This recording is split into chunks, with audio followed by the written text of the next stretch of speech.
అంటే ఇప్పుడు మనము సైన్ 0 కావాలంటే 0 ఫింగర్ ని క్లోజ్ చేశారు కదా. దీనికంటే బిలో ఏమన్నా ఫింగర్స్ ఉన్నాయా? ఏమీ లేవు.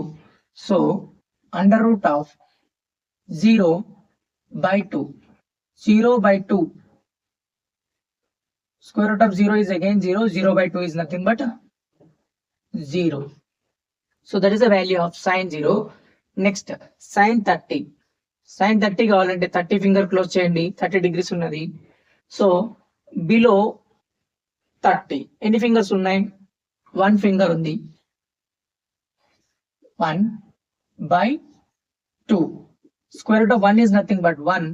1/2 is the value of sine 30.